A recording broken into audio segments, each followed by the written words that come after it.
What's going on, Dolphins fans? We are back at the dive bar. I think this is what, episode 62, 63. We're up there in numbers. We have been grinding over here at the dive bar on and off the field, on and off the podcast. But tonight we got an awesome guest for you. First look into Dolphins rookie training camp. They reported last week, gearing up for training camp this week. It is Nate Noel. Makes his journey from Appalachian State, Miami native over here, make his journey from Appalachian State to the NFL with the Miami Dolphins, and we are excited to have him. We're going to get into some training camp news, his journey to the NFL, a very unique journey, and how he fits in with the Miami Dolphins. Eric, hit it in the background. Putting the helmet on is always tough.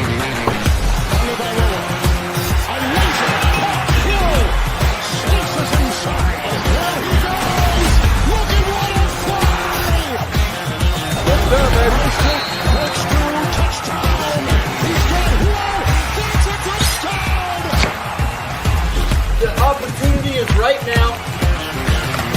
Terrific defensive play. Intercepted. Off the block.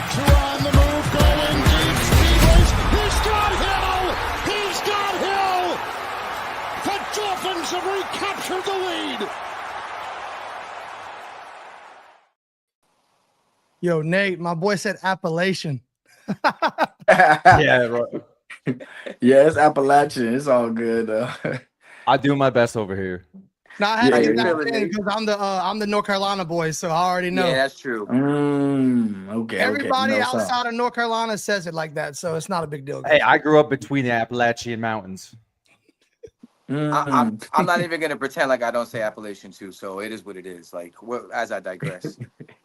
But hey, Nate, how you feeling, man? How's everything been? What's up? What's up? I'm feeling great. I'm feeling great. Humble. Blessed. Humble. I love that, bro. So first off, right off the bat, man, how was training camp for you coming in as an undrafted free agent? Like, how was the process? If you want to kind of dive into that with us. I say the process altogether, I would say it was just overall smooth. Just from speaking to the coaches to the team bringing me in and just treating me like I've been there the whole time.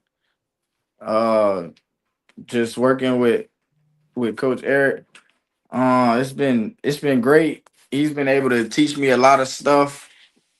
Teach me almost 90 the whole offense and really in a short amount of time.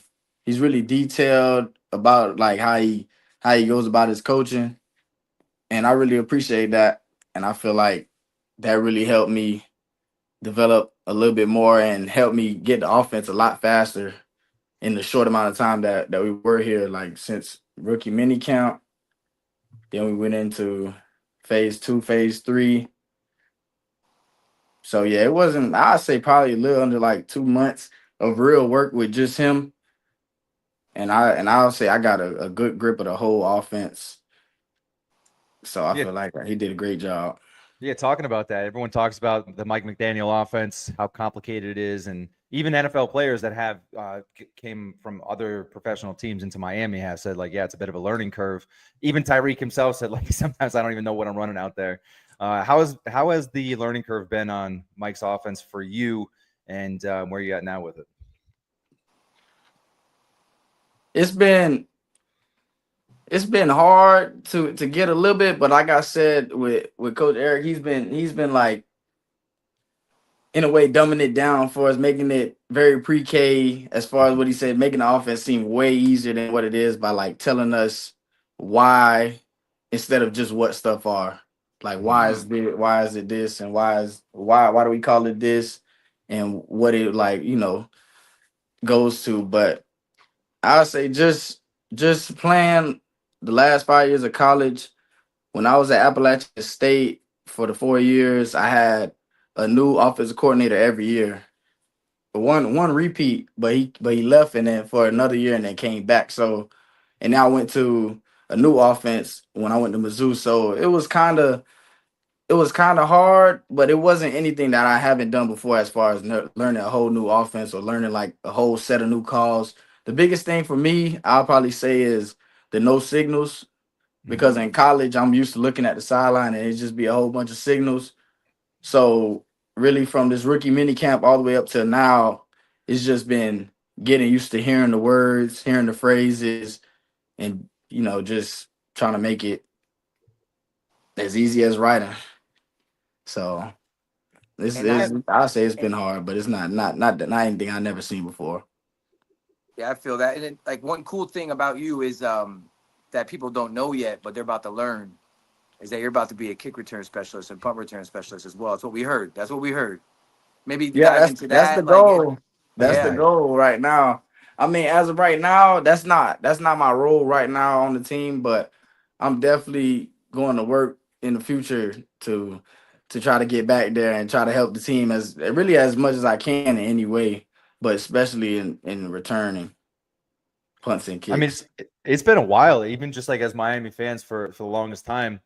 The last real prolific kick returner, punt returner we had was it was like Jakeem Grant, and before that it was Ted Ginn Jr. So it's Yeah. we've been honestly as fans, like special teams wise, we'd love to see someone come out and be like that guy. Yes, sir. That'd be sick. So Yeah, you I played mean, it. I grew up a Dolphins fan also, so I've Oh, been so uh-huh. watching there as yeah, you well. know all about Yes, Ted sir. Ginn. Definitely. All So you right.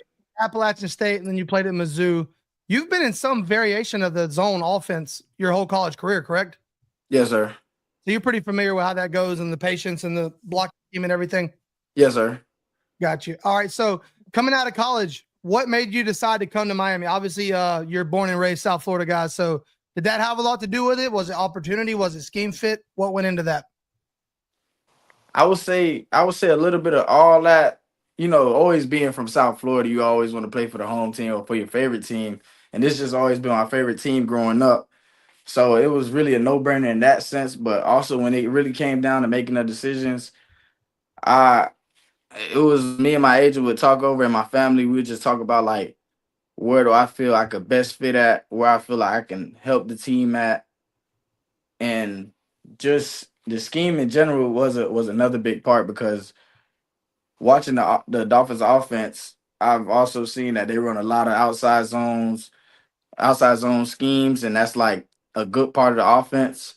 And I feel like I've been running that my whole college career, like not in high school as much, but as soon as I got into college, that's really almost everything I've been running is outside zones. But so I feel like just think about all of that along with just being back home, it was really a no-brainer for me. Yeah.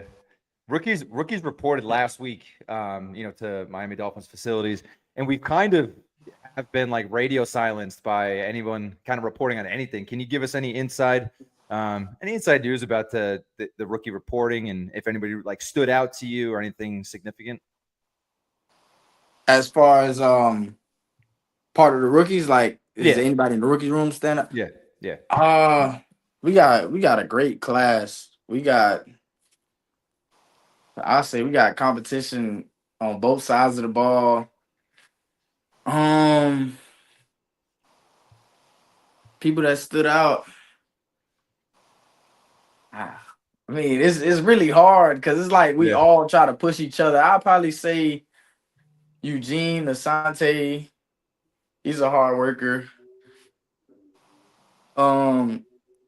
Dante Trader, Theo Weiss, Andrew Armstrong. It's Yeah. really a lot of guys, and then the places that have more than one rookie, like me and Ali, for example, like we'll push Right. each other like to make sure none of us are slacking, or yeah, neither one of us are slacking. So it's like that's how it is in every room. I feel like so it's really hard to pick who's really standing out Yeah. because it's everybody's doing something. Everybody's really working, trying to make everybody else around them better. It's crazy because this backfield that you came into is pretty loaded, in my opinion. How do you keep yourself grounded and confident while competing for a roster spot with us? I'll say really just staying in my book. Talking to my family and my friends that keep me grounded back home. Just I feel like trying like just not thinking about it almost is really the best thing to do. It's just like at the end of the day, we all gonna go out there and compete, and I'm gonna try my best. So it's like that's all I can really do is just try my best and hope for the best. So I don't really try to put too much stress into it because that's when I'll get to doing extra stuff that won't help my game. Like I'll just be not thinking, not focused on being the best version of me. You're muted, Baba. Wow. Real professional, This is our Bobby. 63rd one, and now I had to mute myself because I said Appalachian. My bad. You grew up in Miami. You won titles in track and football. What did early success like that teach you about pressure and expectations?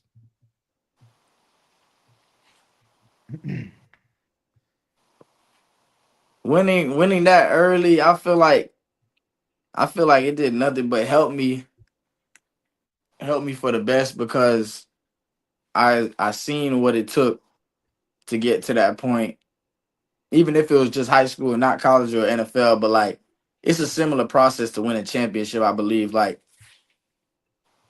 almost all the team has to be locked in on the same goal, and just winning that early, it helped me. It helped me as far as it made me become tougher, more resilient. It just made me take the game a lot more serious because I know what I could do, like, and what a team could do if everybody's serious or a lot of people have the same mindset. It could really change. It could really change a lot of things. And one of those state championships, we actually went.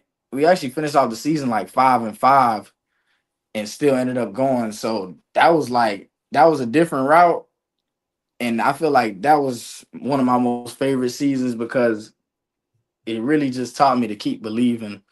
Because when we were like 3-5, it wasn't not 3-5. When we were like 3-3, it wasn't really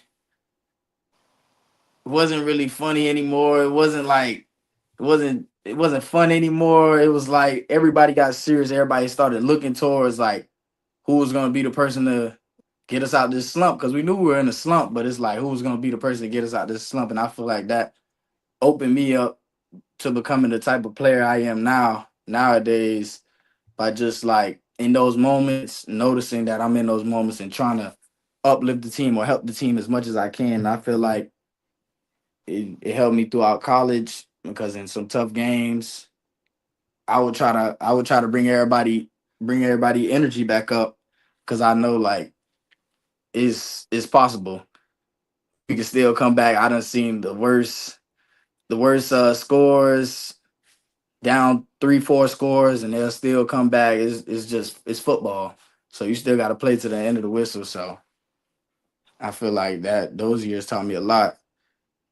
Absolutely. Yeah. And as we get closer to real action here, getting into training camp at the end of this week and then getting into preseason is going to come pretty quickly. We just want to know a little bit about your mindset going into preseason like that. And, to earn the respect of the coaches and the players around you, undrafted free agent, what do you want to show them every single time you touch the field? I want to show them that I care. I feel like I could show them I care by doing my assignment, like just showing that I'm locked in and just trying my hardest. Like my runs not going down easy, Yeah. not getting tackled by one person. That's just stuff that I feel like, oh, if I see somebody doing that, oh, he cares. Like he wants to go score. He wants to win this game. Yeah. It's just not like it's just not another day for him. So I feel like just doing stuff like that, and the biggest one is just knowing my assignment and executing my assignment as best as I could every play, because just you just never know. And we know in Mike's offense, Mike loves players who can block. And if you don't block, no rock. Oh yeah. I feel like that's another way to show that you care. Just like Oh yeah. that's part of the assignment. If I Mhm. have to block this guy, it really doesn't matter how big he is. I have to really go in the hole and block him. So it's like just those type of stuff, those type of actions. I feel like that's showing the team that you care a lot, or you give a fuck about what's going on for real. 100%. And like, mom ain't gonna let you eat the dessert before you eat your dinner. Yeah, Like the yeah, blocking's the dinner. Unfortunately, it is. It's the ugly yeah, part. But we're gonna get sweet with it. yeah, You know what I'm saying? definitely, yeah, definitely. And I had a follow up to that. So if someone's never watched you play before, what should they expect when they see Nate Noel on the field? Like what's your X factor?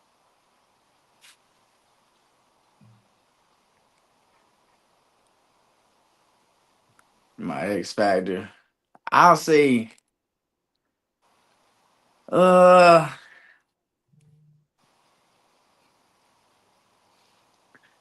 I don't really You know don't what have to be one word humble. I Give it to really us, baby. say. You don't Like gotta be I'll humble. just Is it the wiggle? Is it the speed? Is it the cut ability? Is it the hands?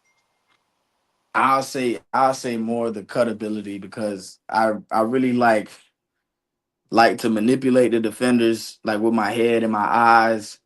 So I'll do like stuff purposely in the game, especially like when I get in my zone. I'll just start overly selling that I'm going out or something, knowing that I'm going in like with a hard step. So I feel like, yeah, I'll say division, the cuts. Cause when I get in that mode, I like to I like to make nice precise cuts and really don't make mistakes. So And listen, none of us in here has ever ran the ball. It must feel good to have breaking ankles out there. It must feel great. oh yeah, it definitely feels good. It feels great, really, just knowing that I know where I'm going and you don't, and then like I could sell it and make it seem like I'm still going where you think I'm going, and then just bust a move. Yeah, it's fun. It's definitely fun. I stand corrected. Ghost in the back chat said that he scored 7 touchdowns in high school. That was on me. That's Let's on go me. Hand up. on the ground, baby. In Pennsylvania, it doesn't count. But as I digress, In those Appalachian you mountains, ain't. Hey, baby. I got news for you, Ghost. I love you, brother, but you ain't scoring 7 touchdowns in Miami, dog. You don't know. You don't know. I want to talk about something that's been in the news a lot this week. Obviously, you played at Northwestern in high school. Teddy Bridgewater suspended for helping kids. Obviously, maybe there's more to it, but what do you think about that? You played there, kind of like the culture, what's available to you, the facilities. Like, what do you think about that whole situation? Uh, honestly, I never really looked that much into it. I mean, I seen it come across my page a few times, on different like pages of him saying like he's suspended and stuff like that. But I really haven't looked too far into it. Like I've been I've been on break. Like when I try to get away, I try to get away. Like I try to get off social media as much as I can. But I mean, I really don't know what really happened. I think I was reading something about um I forgot what was the reason they suspended him for, but like I just remember seeing he was suspended and he was mad. But I never really looked into the situation. I mean, They said that it was like over. He was paying for like some physical therapy, some Ubers to practices back and forth, getting kids, the physical therapy and stuff outside of the, outside of the campus mm, that kids couldn't afford. yeah. So it's kind of it goes back to those rules thing, and it's like do we really need? I think there should be some exceptions there.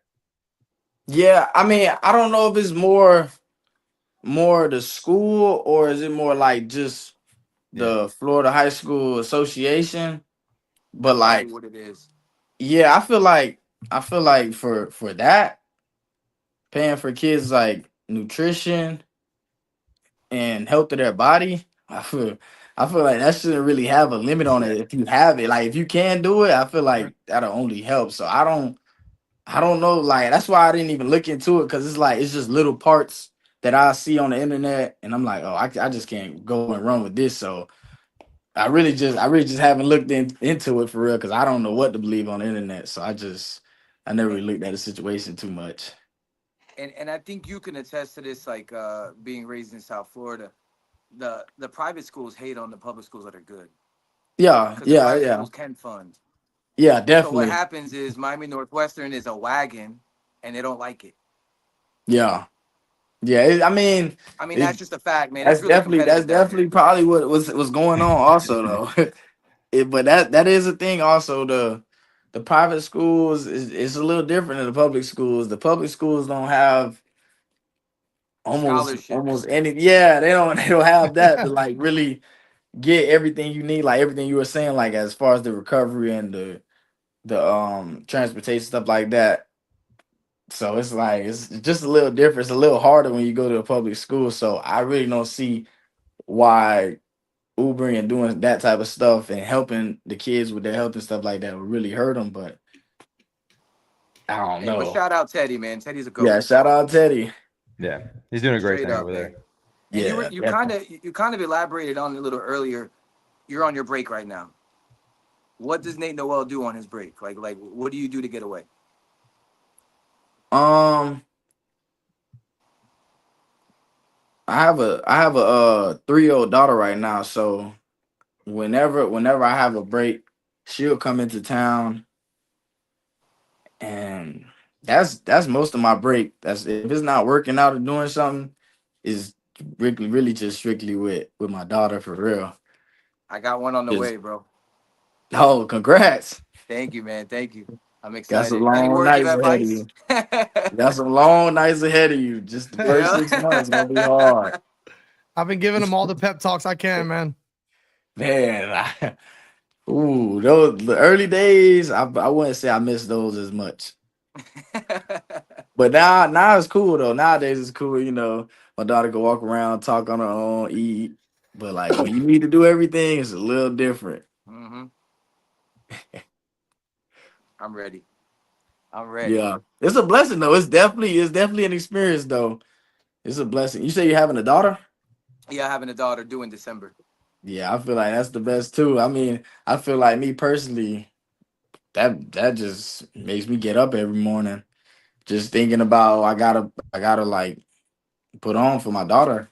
I gotta get her money. I gotta get her cars, get her everything she wants. So it's just like that's just the vision I have. She doesn't even know what she wants, but I just want her to have the ability to buy anything she wants. Oh, she's gonna know soon. Yeah. We all talked about this a little bit earlier today. You're obviously born and raised in South Florida, and then you go to Appalachian State. And Appalachian State is in the middle of nowhere, Boone, North Carolina, between like the mountains and the valley. Like, what kind of culture shock was that for you, man? What do you think going onto that campus? Beautiful campus, by the way.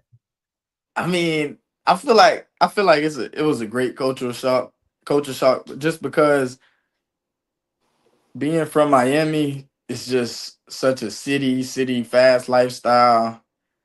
It's like when I got to North Carolina Boone, I mean, at first I didn't like it because it was so ducked off, quiet, and away in the mountains, away from every other city for real. But I like the way that it sat me down in a way because I just wasn't so quick to up and go somewhere and so quick to up and leave because I know it's 2 hours there at least minimum, and then at least the 2 hours back. So it's like I really have to think: do I want to take this 4 hours, or do I want to just do something in the city and really get better? Like, so I feel like it sat me down because I didn't go to a lot of parties. I didn't go to a lot of events being up there just because I didn't want to, but that helped me stay focused also in a way because I feel like if I was at another main city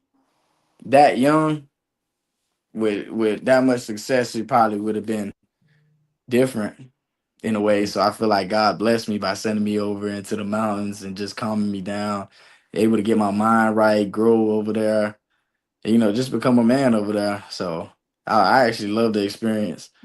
Not when I first started, I didn't know, but now that I'm looking back on it, I definitely love the experience. you know, it's crazy. It's like, I feel like there you're probably like a walking legend because like it's such a small town. Like the football players are like Yeah. legendary there. Yeah, that's got to be a vibe. That's got to help your confidence for sure. Yeah. I mean, it was definitely a football town. Like I was loved over there. It was definitely great. Being from down here, I mean, it's kind of similar, but you gotta be elite, like Yeah, it's top different. 5 because they probably already seen it before, if you're not. So it's like over there, it was a little bit easier to gain a little bit of attention and stuff. So it was great. I liked it. I enjoyed my time. And speaking of the time there, you led the Sun Belt in rushing in 2021, and you earned first team All State Sun Belt honors. What clicked for you that year out of like all the different years? Um, that was actually the year that my daughter was born. She was There you born go. like after the first game, and I was able to see her after the second game in Miami. So that's really all I can say. Click. I mean, I was doing other stuff, like I was a little bit healthier also, but I'll say the main thing that year was just having my daughter and just having like my whole perspective of life change. That You dad turned up strength is after that. real. Dad strength is real. Dad Yeah, superpower is yeah, real. definitely that too. Definitely. Well, I got a fun question for you. I feel like everybody's a little superstitious in sports, right? Like, Yeah. what's your like pregame routine? Like, any special meals you got to eat? Like, I know you got something. That's like I always heard the same thing, and for some reason in my head, I always wanted to prepare opposite, like not really do things different every time, but try not to do the same thing every week, Mm. just so that if I can't do it one week, my whole mindset will not be like just misconstrued, just messed up, like just because I don't have on my right sock, then that's something I'll be thinking about. So I try to stay as far as I can away from just doing the same thing every game to try to get the same result. Because as soon as I don't get that result, I'm gonna start rethinking, and like I feel like that's just too much thinking. So I try not to do too many of those. But what were you eating though? Like, were you eating like the most craziest fast food, or was like a healthy meal? It wasn't the healthiest meals. It wasn't the healthiest meals, but it wasn't really fast food. Like before high school, before high school games, I would probably eat like me and my teammate would probably eat like Papa John's pizza and some wings. Let's go. But in college, I got more on the eating the pregame meals. So that's just like the regular old pasta. Mhm. Unless it's a morning game, then I'll get like an omelet. But yeah, for the afternoon games or the noon games, yeah, it'll probably be just some pasta, some potatoes, just keep my body weight during the game because I don't like to eat too much, but I just know I need something that's gonna stay on my body. Got to carb up. Yeah. I So still carb up, and I don't play football, so it's cool. dude, we had Tyreek Hill on, and he said every game he got to stop by Wendy's and get what was it, chicken nuggets? It was the little son of Baconator, chicken son of the nuggets, Baconator, and a fruit punch. and a tall, like high C fruit punch. It's crazy. Oh man, That every bro's built game. different, man. Every game. He said, "Gotta have it." And I was like, bro, that's why you got to get that IV. In Nah, it's the water in crazy. Miami, bro. You're drinking a whole thing of sugar. That's It's crazy crazy. because speaking of Nick, we were talking backstage that you train with Perform and stuff. Nick told the story. He was like, "Bro, I'll never forget. First time I seen Cheetah come to the field to throw it to her back in the day. He's like, hey, he's like, Reek, you gonna warm up? Nah, Cheetahs don't warm up, bro. Oh man, Yeah. He they said just got to run at full speed. he comes in fresh off of Son of Baconator, chicken nuggets, fries, and a large fruit punch, jumps in the hot tub for 20 minutes and hits the field. That's That's it. crazy. That's it. That's ridiculous. That's ridiculous. It's worked pretty good for him. Hey, Nah, if for it ain't real. broke, If it ain't broke, don't fix it at all. Hey, next thing you know, Nate sliding to Wendy's next week real quick. You see Nate driving through Wendy's. Like, gotta try the method. So, last couple questions, and we'll get you out of here, Nate. We appreciate your time, man. We wish Yes, you I nothing but the appreciate it. best and health. You walked into a loaded running back room. I mean, loaded. Young talent, fast talent. Ollie Gordon, even. He was like the best running back in football 2 years ago.